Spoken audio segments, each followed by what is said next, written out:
दोस्तों, अगर आप वसुधा के घर की हर धमाकेदार अपडेट देखना चाहते हैं, तो सबसे पहले हमारे चैनल को सब्सक्राइब करें, वीडियो को लाइक और शेयर करना बिल्कुल मत भूलें, क्योंकि आने वाले ट्विस्ट्स आपको चौंका देंगे। सीरियल वसुधा में इस बार आ रहा है बेहद ही जबरदस्त और रोमांचक ट्विस्ट, जहां सारिका फिर से वसुधा पर हाथ उठाते हुए नजर आएगी। लेकिन इस बार वसुधा बिल्कुल शांत नहीं रहेगी और सारिका को मुंह तोड़ जवाब देगी।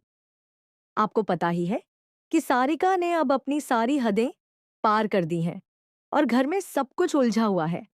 जब वसुधा का गुस्सा सातवें आसमान पर होता है और वह रोते हुए चीजें इधर-उधर फेंकती है, तो सारिका को रोकने की पूरी कोशिश करती है।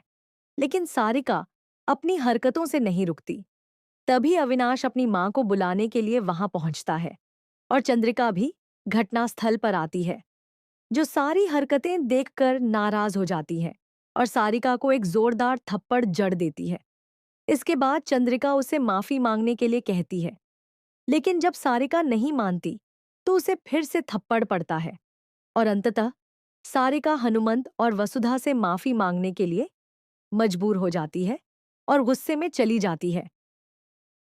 इस सब के बाद चंद्रिका भी वहां से चली जाती है, लेकिन घर का तनाव खत्म नहीं होता।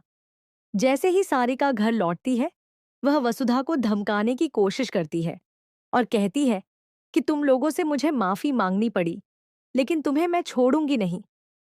जैसे ही वह हाथ उठाती है, वसुधा उसका हाथ पकड़ लेती है और साफ साफ चेतावनी देती है कि मैं इस घर की बड़ी बहू हूं और मेरे साथ अगर सही से व्यवहार नहीं किया गया तो नतीजा अच्छा नहीं होगा। यह देखकर सारिका के होश उड़ जाते हैं, क्योंकि वह लड़की जो कभी बोलती नहीं थी, अब बड़ी बहू का हक जताते हुए सीधा मुकाबला कर रही है। वहीं हनुमंत की बातों पर खरा उतरते हुए देव सामने आता है और कहता है कि उसे अब ऐशो आराम नहीं चाहिए, बल्कि वह अपनी जिंदगी वैसे ही बिताएगा जैसे उसकी पत्नी वसुधा करती है।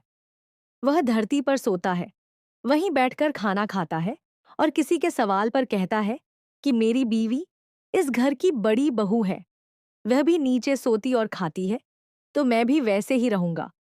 यह देखकर चंद्रिका को भी एहसास होता है कि वह वसुधा के साथ जो कर रही है वह गलत है।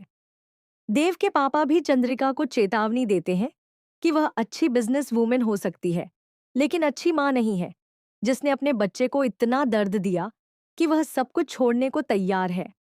अब सवाल यह है कि क्या चंद्रिका समय रहते वसुधा को स्वीकार कर लेगी या नहीं? आप अपनी राय हमें कमेंट में जरूर बताएं और ऐसी हर धमाकेदार खबरों के लिए हमारे चैनल को सब्सक्राइब करना, वीडियो लाइक करना और शेयर करना बिल्कुल न भूलें।